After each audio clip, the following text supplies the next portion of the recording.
It begins in a small rural town called Leongatha in Victoria, Australia. On Saturday, the 29th of July, 2023, a woman called Erin Patterson, who's 48, a stay-at-home mum, was preparing a lunch for her family to come over and enjoy. Both of Erin's former in-laws were coming. Their names are Gail and Don Patterson, both 70 years old, former teachers, and ran a local gazette called the Borough Flyer, until passing it down to Erin in 2018. And Gail's sister Heather, who's 66 and is also a former teacher. And finally her husband Ian Wilkinson, who's 68, who is the local pastor at Corumburra Baptist Church. Erin's 2 children didn't attend the meal. They were going to the cinema, and her ex-husband Simon Patterson, who was 49, a self-employed engineer and photographer for the Borough Flyer, cancelled on the lunch last minute. So this lunch had been orchestrated in a bid to either discuss child custody or to try and reconcile Erin and Simon. I read both of these reasons online, so I'm not sure which one is like the correct reason why they have come together for this meal. They have been apart for years, Erin and Simon, but they officially separated in 2021. Erin decided to make a beef Wellington for lunch, which is a classic British meal. It is typically a beef fillet with a mushroom paste spread on the beef, which is then wrapped in pastry and cooked. So it is, and like I said, not a lot has been revealed of the lunch, but from what I can tell, everyone enjoyed the meal. There were leftovers for the kids when they got home from the cinema, and everyone kind of just went home. So that night, all 4 of the guests became violently ill and separately went to their local hospital with severe gastrointestinal problems. And as they deteriorated, they were transferred to Melbourne Hospital. But unfortunately, Gail and Heather died in hospital a few days later on the 4th. And Don dies in hospital the next day on the 5th of August. While Ian is the only one still fighting for his life. So the meal was on the 29th. So this is like 5 or 6 days, 6-7 days after the lunch. So obviously this is extremely tragic and bizarre. Like, why 3 people just died with the same symptoms at the same time from the same area? Obviously they all know each other. The hospital could tell that this looked like some kind of poisoning.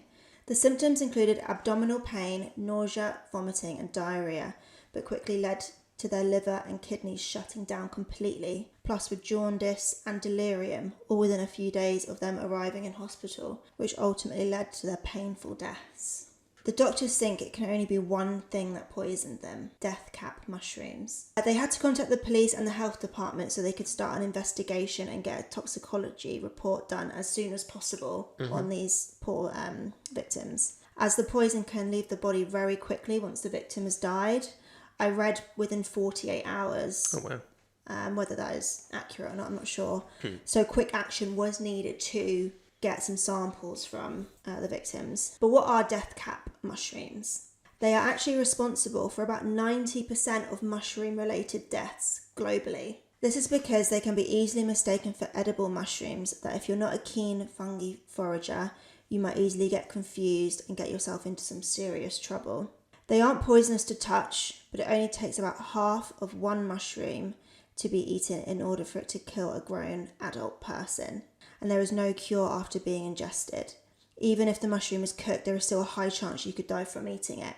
It is around a 30% chance of death by death cap mushroom, as it can affect people differently. Like, it's not like you eat it, you're going to die, but it will have severe effects on your body. Most people end up needing to have a liver transplant. BC Centre for Disease Control states death cap mushrooms are extremely poisonous. In October 2016, a child died after eating a mushroom that was being picked in downtown Victoria. The mushrooms are globally known and are known locally within the area, which is probably why the doctors were able to make this assumption, but obviously need the toxicology report to come back in order to get the scientific truth. But if this is true, how did this happen? Did they accidentally eat them, or was it something more sinister? Detective Inspector Dean Thomas of the Victoria Police is in charge of the investigation. Very quickly, the police found out about the lunch they had at Erin's house, which was about 6 or 7 days before the untimely deaths. And I'm assuming Simon told them about it. And can you remember what they ate at lunch? Beef Wellington. with a mushroom Covered in mushrooms. paste. Exactly.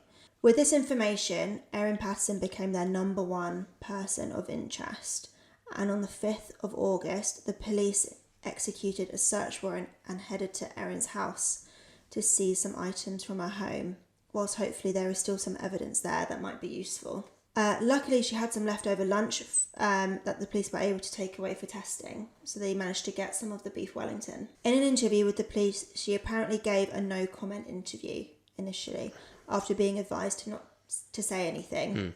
She found the interview process to be a terrifying and anxiety-provoking experience, and she now very much regrets not answering some questions following this advice, given the nightmare that this process has become. On the 7th of August, Detective Dean Thomas publicly reveals that Erin Patterson is an official suspect in their investigation, but no charges have been made so far. He said, "We have to keep an open mind in relation to this. It could be very innocent, but again, we just don't know at this point. 4 people turn up and 3 of them pass away, with another in critical, so we have to work through this." And on the same day, Erin Patterson gave a tearful, unofficial statement outside of her home, which we'll show you in a clip now. Okay. It's a tragedy what's happened. Can you tell us about the meal that you cooked? I'm so devastated by what's happened, by the loss of Don. Don is still in hospital, the loss of Ian and Heather and Gail, who were some of the best people that I've ever met. Gail was like... Take your time. Gail was the mum that I didn't have because my mum passed away 4 years ago. And Gail's never been anything but good and kind to me. And Ian and Heather were some of the best people I've ever met. They never did anything wrong to me, and I'm so devastated about what's happened. Can you tell us And the loss to the community, and to the families, and to my own children who've lost their grandmother. Can you tell us a bit more about the lunch? What I can tell you is that I just can't fathom what has happened. I just can't fathom what has happened. That Ian and Heather have lost their lives, and Gail has lost her life, and Donna's still in hospital, and I pray that he pulls through, because my children love him.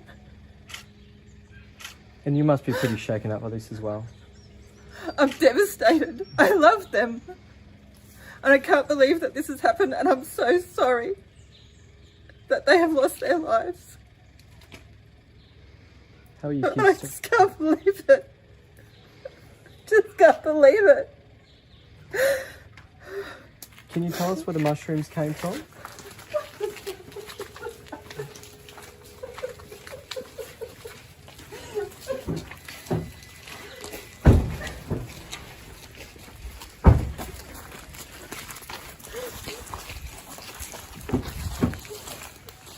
Were they picked from the property area? I just ask you to leave me alone now, please. Police say you're a suspect. Do you have anything to say about Yes, that? I say I didn't do anything. I love them. And I'm devastated that they're gone. And I hope with every fibre of my being that Don pulls through. That's Where what I do the have to mushrooms say. come from? It's Don and Gail, Yeah. the couple, Older couple. Yeah. that have died, because that's Simon's parents. Yeah. They are the ones that have died. Ian is the one who is still alive, like Yeah. hanging on to life, basically. And Ian is Heather's husband. Correct. Yeah. Okay. So that really just threw me through a loop then. So she's got that wrong, So yeah. which is a bit weird. I think that's obscure. Yeah, I think that's weird. In a shocking twist revealed on the 8th of August, a Facebook post written by Simon Patterson, which is Erin's ex-husband, saying he had been rushed to hospital due to mysterious stomach illness in May 2022, so the previous year, and he had collapsed at home. This is a historical post on Facebook saying that he was rushed to hospital due to a mysterious stomach illness in May 2022, and he had collapsed at home. Simon wrote on his Facebook page how he was put into an induced coma for 16 days because of this and underwent 3 emergency operations on his small intestine. He said, "My family were asked to come and say goodbye to me twice as I was not expected to live. I have a big scar on my tummy which is healing itself slowly, and I have ICU acquired weakness, which is a common condition of people who lie in intensive care for as long as I did. I was in intensive care for 21 days, after which I was in the general ward for a week, and now I'm at a rehab place." So he was staying at his parents' house whilst he was recovering. Apparently later on, after his experience in the hospital, Simon spoke with friends and family about how he believed it was actually Erin who had been poisoning him using nightshade plants. A source said there were times he had felt a bit off, and it often coincided when he spent time with her. Although they had been separated for years beforehand, they always tried to keep a tight family unit for their children. Obviously what Simon is alleging hasn't been confirmed and is all alleged, but apparently the police are looking into Simon's medical history because of this claim. And Erin has always insisted they separated amicably and there is no bad blood. On the 14th of August, a statement was released. It's been reported it came from Victoria Police. I've also seen reports saying that the statement came from Erin's legal team. And I've also seen that Erin said she didn't want this being leaked and doesn't know how this happened, but this is from Erin. This is her words. Okay. I'm now wanting to clear up the record because I've become extremely stressed and overwhelmed by the deaths of my loved ones. I'm hoping this statement might help in some way. I believe if people understood the background more, they would not be so quick to rush to judgment. I am now devastated to think that these mushrooms may have contributed to the illness suffered by my loved ones. I really want to repeat that I had absolutely no reason to hurt these people whom I loved. She goes on to explain how she made the beef Wellington from scratch with a lot of mushrooms. She had the beef loin and made the mushroom paste using 2 different types of mushrooms. Button mushrooms from the supermarket and dried mushrooms that she bought from an Asian supermarket months earlier. But she couldn't remember which supermarket it was, just that it was in the Mount Waverley area in Melbourne. Okay. Which from my research, I could see there were 2 Asian supermarkets in this specific area, one of which is now temporarily closed. So that could be connected. And just to go back quickly with the 2 different types of mushrooms, Yeah. that is common in a beef Wellington. Yeah, sure. That's To fine, put yeah. in, you put in your standard button mushrooms and also wild mushrooms. Right. They suggest using.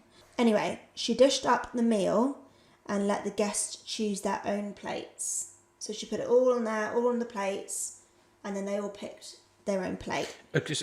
According to who? According to Erin. Yeah, okay, carry on. So obviously we haven't got anyone to No, there's no... corroborate Well done. this. Thank you, I have to practice that. And then Erin had the last plate that was left. Mm-hmm. Erin confirmed her children did eat some leftovers after coming back from the movies, but she scraped off the mushroom part as they don't like them. Okay. Therefore, they didn't get ill. However, there was a lot of suspicion as to why Erin didn't become ill. But it was revealed that on the 30th of July, which is the day before Gail, Don, Ian and Heather went to hospital, Erin also went to hospital after becoming unwell with what she thought was food poisoning.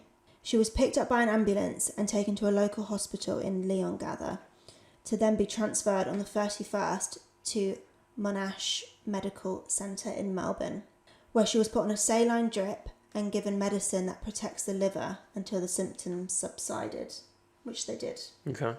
However, experts have pointed out that there is no cure or antidote after ingesting death cat mushrooms, so how did she come out of this lunch unscathed? While she was in hospital with her children and her ex-husband, she was talking about, this is a bit, I don't have the full context of this, so it's a bit random, but she was talking about her food dehydrator with her children. Yep. No idea why, but she was. When her ex asks, is that what you used to poison them? He just flat out asks her. After this accusation, Erin admitted to panicking and dumping the dehydrator at the Coonawarra tip. Obviously, once she was at a hospital. She panicked because she thought this comment would mean she would lose custody of their children, and she would have used a dehydrator on the mushrooms to add them into the beef Wellington. However, she lied to investigators and told them she had used the dehydrator months ago on the mushrooms and gotten rid of the dehydrator before any of this happened. It's fine. The detectives went to the tip, and on the 4th of August, they actually found the dehydrator and sent it off to be tested to see if there's any death cap mushroom residue in there, as well as Erin's DNA to link them together. So that will be really good for clues. Investigators also returned to the Coonawarra tip on the 6th of August to talk to staff there, look at CCTV, and they also knocked on Erin's neighbours' doors for any more information.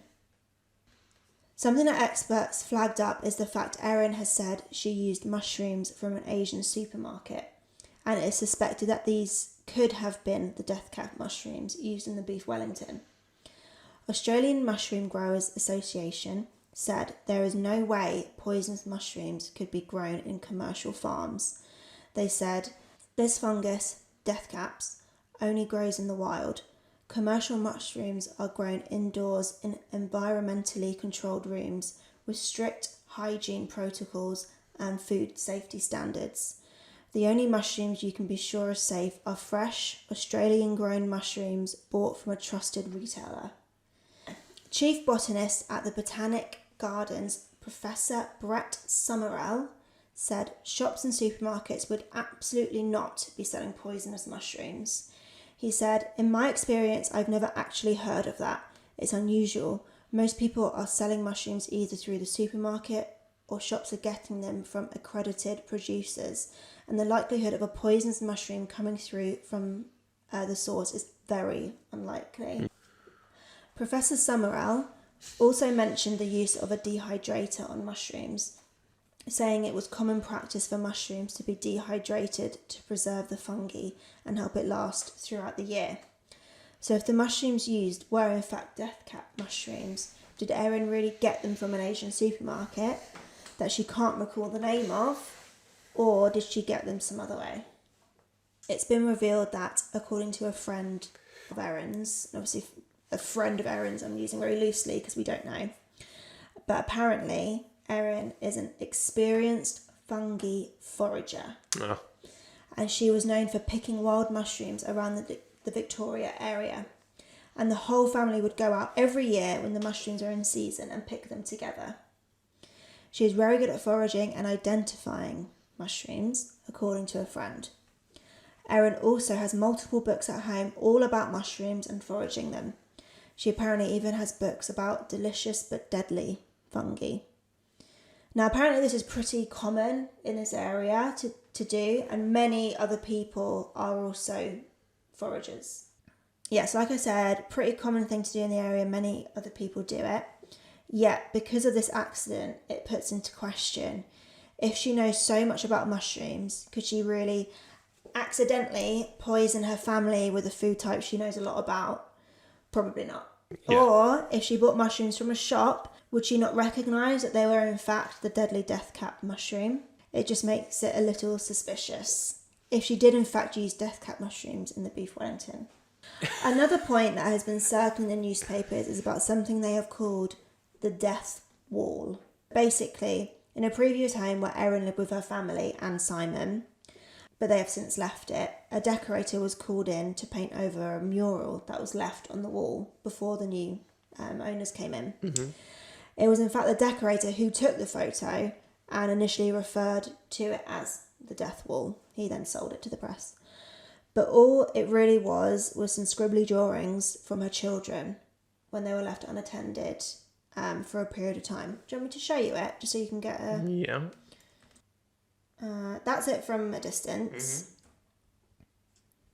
So why it's kind of found creepy is because it shows things on it that say, I am dead. No, really, I am dead. Things like that. But it's also got other drawings on it of like a son and some people and just nonsense because they're children. And another thing that popped up over the last few hours today, that I'm going to spend even less time on, is that Erin apparently has a criminal history. Okay. But she got caught drunk driving. It was before she was married. It was Yeah, a long time ago. Decades ago. Okay. Police have continued to make clear that they are keeping an open mind within the investigation. Erin Patterson is still a suspect simply because she is the one who cooked the meal. But until they start getting toxicology reports back from the victims and samples back from the dehydrator, we won't have any definitive answers as to how Gail and Don and Heather sadly died unexpectedly. And Ian Wilkinson, who is still in hospital but is stable, awaiting a liver transplant. Erin continues to say this was never meant to happen. She loves her family and would never do any of this, as she saw Gail as her own mum, like she said. And she wouldn't do this to her children who loved their grandparents. A private ceremony was held for Gail and Don Patterson around the 23rd of August, with just close family and friends. A statement from the family read, "The Patterson family has expressed their deep gratitude for the outpouring of love, support and understanding during this challenging time. They have been touched by the many memories and stories shared by friends, acquaintances and even strangers who were touched by Don and Gail's kindness and generosity. In keeping with Don and Gail's wishes and character, the family has chosen to commemorate their lives in a manner that reflects their values and the love they shared with their community. The upcoming public memorial will be an opportunity for all who knew Don and Gail to come together, share memories and celebrate the lasting legacy they have left behind." So the public ceremony is going to be held for the community on the 31st of August, which is tomorrow, whilst we're filming. It has been speculated whether Erin will attend or not, but it probably wouldn't be a good idea if she did. It is unclear when Heather Wilkinson will be buried, as this hasn't been disclosed. So let's just take a few minutes to remember Gail, Don and Heather. Gail Patterson, mother of Simon Patterson, was a former teacher at Borough Secondary College with her husband Don. She was part of the gardening club and edited the Borough Flyer with her husband. A friend of Gail, Helen Taylor, described her as a helpful and friendly woman who was well respected in town and heavily involved with the local community. Don Patterson, father to Simon Patterson, was a former science teacher at the same school as Gail. He was known in town for helping struggling students and also running the Borough Flyer with his wife until 2018, when their daughter-in-law took over, which is Erin. A student of Don's described him as, "He did not have an evil bone in his body." Heather Wilkinson, a former high school teacher, and Ian Wilkinson, the pastor of Borough Baptist Church and an avid volunteer.